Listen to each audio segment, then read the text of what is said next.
Fridah Como. And my name is Cetric.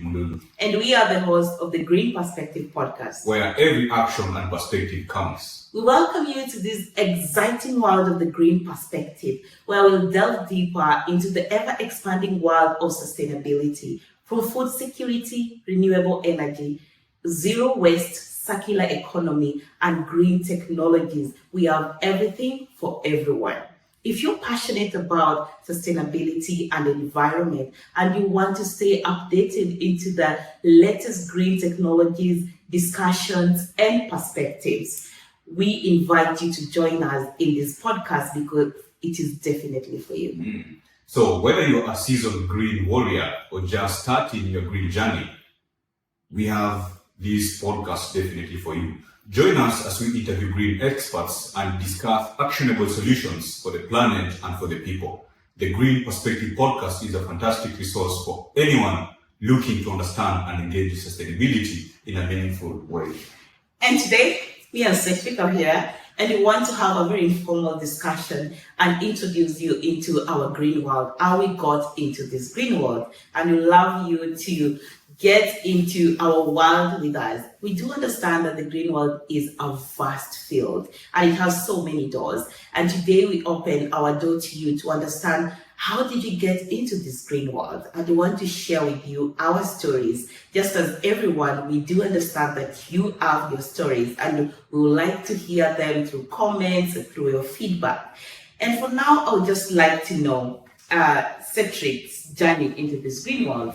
I do understand that we've been working in VSO Kenya under the livelihoods docket for the Waste to Work project, climate change. And I would like really to understand, what was your first point of contact into the green world and you understanding or setting your path into this world and having your niche? What was that first point of contact in your journey into this world? Well, thanks, Frida, first of all.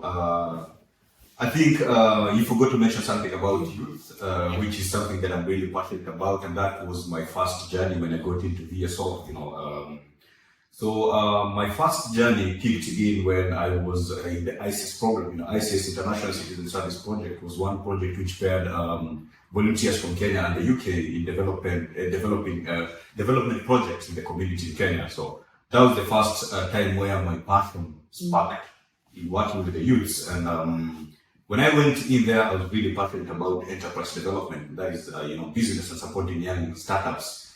And I got into that space, and a lot of my experience revolved around supporting young startups. Some of them who are working, in the agribusiness sector and agroecology sector. So from that is where I sparked my interest in green, in the green world. And I think where my most recent passion came out from was during my recent job when I was the entrepreneurship development advisor in the Waste to Work project in Nairobi. Basically, this is a project which worked with young people who are working in the waste sector in informal settlements in Nairobi. So my interest sparked in working with young people who are working in the waste sector. So we call them the green entrepreneurs, young green entrepreneurs, YGEs. So I was there as an entrepreneurship development advisor, and what we did basically is to support these young people to be able to nurture their innovative ideas in the waste sector. So that's when I really got interested in learning how to, work with the youths who are interested in the circular economy models and, who are really passionate about, creating the environment. At the same time, they're also interested in, building a livelihood out of themselves. So this really gave me a lot of passion to, get deeper into understanding the world of sustainability and circular economy models. Yeah. Quite a journey. I love that we share a bit of being part of the ICS program. Because I feel like that is a part that really got so many young people to be passionate in so many areas, be it education, sustainability, climate change. So, and I think that's where we met, right? Yeah. Because I remember by then I was actively in that project. I'd like to understand your story on how you got yourself involved, in this volunteering thing and, passion for, climate activism and all that. So for me, definitely, I would say getting into the green world was something that I've never envisioned. It's something that I felt like it was just like, you can do this, and then I took it up and it became my passion and commitment working with the community. And as I've mentioned, we share something in common. I think my first contact into working in the development space, working with the community, was through being an ICS volunteer, and it was in Nandi County, but it was far from the green world, environmental sustainability, because I was merely dealing with education and inclusivity. But after that, I got a chance to be nominated as a global youth champion, which also meant taking the role as a global climate champion. So that was my very first step into the green world, I would say, or into sustainability and environment. And I think I got into this new field, but one thing I do appreciate with getting into the new field, it was a new field, but there was so much mentorship and capacity building, and I felt so ready to tackle everything, not everything, but a bit of advocacy, working with the community to ensure that they knew more about climate advocacy or trying to raise awareness on climate change. And having that, I think, I feel like I got into a niche. It was more of somebody just coming to me and say, can you do a presentation into the African Climate Week? And I was like, if you can tell me that, then I do believe that I can do that. So that was the first step to, I would say, advocating for climate change, especially among young people at, I would say, a higher platform. And from that, I think my advocacy has not really relented. It has grown, my passion has grown, my commitment. I've worked into climate change awareness with the community, working with the vulnerable groups, marginalized communities, and I even went further into leading some of the research into the green jobs. And getting into the green world, specifically green jobs, was now ensuring that I lead research on green jobs, but also with the capacity of young people to do understand how can they get these green jobs and how can they build themselves to be ready for the future of world, which is digital and green jobs, I would say. So I've worked in the climate change field, in the green jobs field, and I'm so honored right now to be a green skills facilitator and mark that with my master's degree on global development with a focus on climate security. So one thing I would definitely say in this green world, it's an exciting world, but one thing that I would say again, in standing out in my entire journey, is the importance of having people who can mentor you, and the importance of having a niche, because as I mentioned at the start, is that the green world is so vast and wide. So it's really important for you to get, where do I fit in? Where do I have my strongest voice? Where can I bring my expertise and feel most passionate while doing that? So that is one thing that stands out for me in my entire career, I would say. Yeah. Oh, I really love that. I mean, it's really inspiring. I've just been touched with the way you were describing everything, and I feel like we have this common thing, like we have this common passion, the interest to bring, to create a better world, right? So yeah, you mentioned something around, the green world being really vast. There's a lot of things, but you also say that you need to just be passionate by picking that specific niche that you're going to focus your energy in. Yeah, that really reflects a lot to myself, because I feel like I've really explored a lot of sections in the green world. I've really been passionate about agroecology, and I've done a lot of research in modern agribusiness practices, majorly focusing on young people in different projects. And a lot of it has been VSO, supporting marginalized people in different communities. I think it's more of what you've done as well, But specifically in the niche that I've picked, that I'm focusing my energy on right now, is around the circular economy model. And I'm really passionate about sustainability in the waste sector. And what I want to do is envision, a world that is, free from waste, a world that has, sustainable policies in managing waste and all that. And I think that influenced my master's. Yeah, what I'm studying right now, I'm doing sustainable innovation and entrepreneurship at the University of Birmingham, and it's a journey that I really reflect, from my experience back from ICS, just the way you say, and it gives me a lot of passion, just starting something that I'm really passionate about, and looking back, I know I'm going to, support my energy in. Yeah, so I think that has really been my most, epic moments. Definitely. So I think I love how you've mentioned that now you've gotten your niche, like something that stands out for you, or like a focus. You're now on circular economy, waste, and like going back again, it's really important to find what you're passionate about, because right now for me in this green world of sustainability, I think something that relates deeply to my heart is food security and agroecology, and that is definitely right now my focus. I feel like there is need to secure food for the most marginalized, because food is the most basic need. So my niche right now is around food security, focus on agroecology, and it also really influenced again what I'm working on my dissertation, because it's now around food security, again, something that is passionate. So I'm looking at young people in the food security realm and focusing on agroecology. So it's more of now I've found like a focus in this green world, and it makes it really exciting.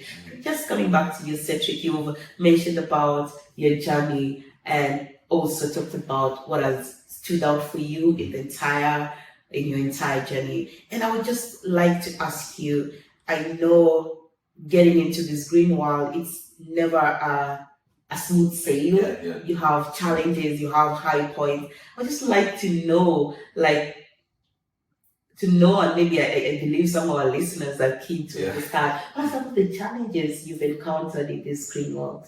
Well, the way I mentioned earlier, I'm really passionate, and the previous role that I was working in is supporting young marginalized youth who are working in the waste sector, and that's where I sparked a lot of passion out of sustainability. And I think the biggest challenge is looking at these young people, they're really passionate. Like you could tell, like they're really deeply passionate about conserving the environment and creating an income in there from the waste sector, right? And the challenge is that they lack the support, because I would say maybe not all of them are knowledgeable enough, or maybe they are not highly educated, or maybe educated enough to know how to run businesses and all that. So the biggest challenge is they lack the capacity, they lack the framework, they lack sustainable mechanisms to be able to create their businesses and push it to another level, right?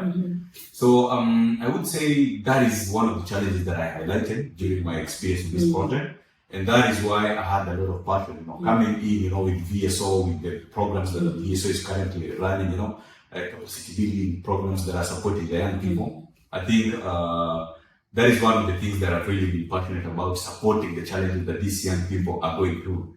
And I will tell you one thing, these young people are really passionate, and they define who an entrepreneur is. They have that passion. We young people are passionate. Exactly. Yeah. Exactly. There's a lot of passion in young people, and that is why we attribute sustainability to young people. Like young people have the biggest capacity and the potential to influence sustainable systems if they're given the right support, the right frameworks, the right structures. Then they could be able to come up with sustainable ventures that are going to solve all these crises. So one thing I'm taking from you, which is also very important, is the passion that young people have. And one thing that I can add to that is that one thing I learned in my journey is that passion is never enough. Passion is never enough. I think when you combine passion with knowledge, it's very, very powerful. Very powerful. So our young people, or we young people, we are so passionate about so many things, but taking that stance now to go ahead and build your capacity, acquire knowledge and skills in your area, and just specialize and be an expert in your field. I think that is one thing that we need to do more. And also just in terms of stakeholders and various agencies, governments or organizations, just creating those platforms and avenues so that young people are not limited to acquire knowledge. They don't need to go through formal education. They can acquire this knowledge informally. We have these learning labs available. They look for that. They be aware of these learning labs, so that if you're passionate of the field, then making it a point of going going out there to gain that knowledge and just have your space in the green world, and that you can say, I'm a green expert in this field, in that. So exactly. That is, so for me, one of the challenges that I mentioned, honestly, that I've seen or experienced in my green world journey, or green journey, I'll say, is I'll mention specifically on 2 projects that I've worked on, food security projects. Both I worked on like in Kenya, and the waste to work project in Kenya. So in the food security project, one thing that I realized is the importance, not the need, the importance of localization and the importance of making the local communities own their projects, and not making projects like a one-off stuff. You go and do a project and it's done, but making the community own the project to enhance the sustainability, in that even when you're done with implementing that project, the community can still like continue with it. I think I totally relate with what you're saying, because that has also been something that I've really been, thinking about a lot. Like projects shouldn't just come to the community and end. Projects, the need for sustainability is really important, and the way you're saying localization, like there needs to be that going concern, right? Like the aspects of teaming up with other entities to be able to sustain projects even when the current projects end. Like it's really important, and that's why I think I'm really passionate about sustainability. Like things we should be able to mind about, the future and not just the present. So I think I totally relate with you, and I think to me as well, I'm really interested with stakeholder relationships. Especially there's one thing which I've come to learn recently, and that is the circular economy model, right? Circular economy model and the triple helix. There's need to have different stakeholders to come in place to support sustainability. For example, if you look at the government, you should be mentioned about the government, like having government in place, having research entities, and having industries putting their efforts together to support these, initiatives in communities. Government has a responsibility to create, safe environments for these people, and it's also our initiative to work with the government to be able to influence such policies.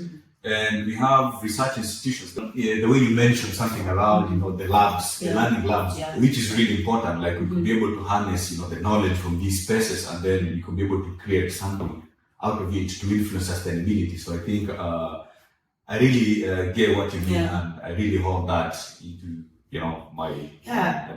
That's good. I think something that also I would say I missed out when you're talking about stakeholders, and just going back to the communities as big stakeholders, and going back to one of the challenge of not including the communities as key stakeholders is the sense of how do we view the community in terms of language. Which language are we going? Because I think I've experienced that in food security and waste to work, in the sense that most of these interventions that stakeholders come up with, they're made in boardrooms, away from the community, and then it's more of a top-down approach. You make them in the boardroom, and then you say, okay, these are the solutions that you can work with. But one of the huge barriers that I've seen is the language. When I was doing my climate change awareness in a very rural community in Kenya, in Nandi, one of the things that I really faced was the language. So it's really key for us to understand the language in the green world, in that when I went to the community, it was very hard for me to translate these green terminologies to the community, because it loses their meaning and they don't really understand it. So even if in this green world, we mention that it's ever expanding, green terminologies are coming up. We're having the Green Perspective podcast. How do we ensure that what we are saying is understandable or is accessible to the community that we work with, the grassroots community? Because if you are working high level, in a high level manner, we are excluding, we are leaving people behind, which right now it's terminology, like you do not have to leave people behind. So if we are like really dominating green terminologies, or we are coming up with different terminologies in this green world, we need to be cognizant of I'm happy you brought that out, and clearly now you're explaining what the aspects of this podcast conversation is, and that is the reason why we'll be having these conversations, uniting different voices to talk about such things, like how do we incorporate such inclusion aspects, like not leaving people behind because of things like terminologies, right? So I think we are introducing now officially why this podcast is important, right? Definitely.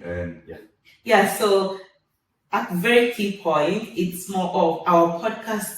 There is something for everyone. I will say there is everything for everyone now in the sense, because we are going to have discussions with grassroots community, people who are experts in the community to come here and share with us. We're going to mark that with industry experts, people from academia, people, different people, so that we are not leaving anybody behind. So that is, as Cetric has mentioned, the rationale of having this Green Perspective podcast is that we're going to facilitate conversations, discussions that are very informal in the sense that they bring out the authenticity of grassroots community stories in the green world, and also bring about the perspective from industry experts. And you see the point of convergence in the sense of what are the gaps, what are the areas of collaboration, can we strengthen? And one of the terms that I learned recently is that we are focusing on what is strong within the community rather than what is wrong. So we are more of undermining what is wrong, but focusing on what is strong so that we can leverage the capacities and the resources within the community to ensure that we are on the right path in this green world. So Cetric maybe can share. And I think interestingly, from my own perspective, I'm also really keen to bring conversations around young entrepreneurs and business revolving around green innovation. And I think one of the things that we are looking forward to is to bring young people, young enterprising people who are working in these different sectors, in green innovation, in agroecology, in waste industry, and all these innovation hubs that are dealing with green innovation.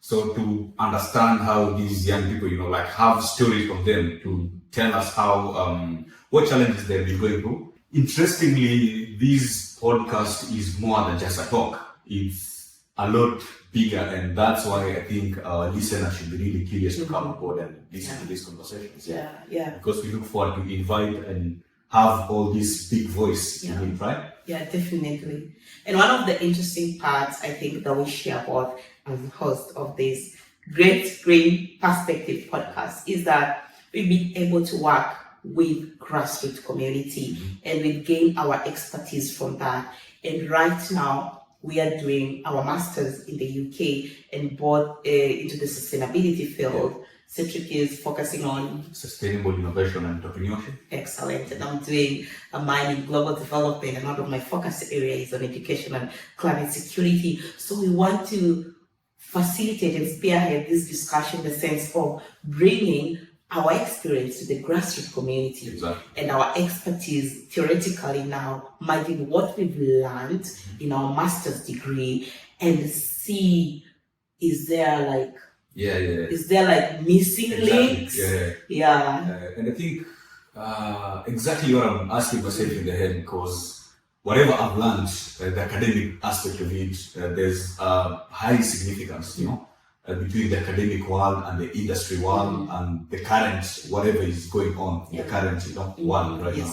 So there's a missing link, the way you're saying. Like, the thing is, the conversation can also help us to unite these missing links, and it could be able to come up with structures that are going to be sustainable at the end of it. So I think it's something that is really interesting that people should really look forward to. I definitely urge our listeners to stay tuned to our next podcast, because we have so many exciting things. And as we wrap up, I'd like to pass it on to Cetric to tell us in maybe a few words in just a few words, what can our listeners expect, and what do we expect from you as one of the hosts of this podcast? I think the way I reflected back, really entrepreneurial. And right now, the way I'm studying sustainable innovation and entrepreneurship. From my entrepreneurial background and my academic background, I think I have a lot of experience around enterprise development. So I look forward to sharing this experience with young people, and specifically young people who are really passionate or maybe who are struggling to sustain their businesses in a sustainable manner. A lot of my interest is around green innovation, so I'm looking forward to share my industry expertise from sustainable innovation academic level to really practical experience. So that is what I'm looking forward to share in these conversations. I think more of we share the same. I think I'm looking forward to really having young people into these conversations and also having local communities join us to share their stories. We can learn from them because the community are like a huge learning point that we can derive so much lessons from the community and get so many different perspectives, different views from the community. And we urge you to subscribe. Until next time, stay green. Stay tuned. Cetric.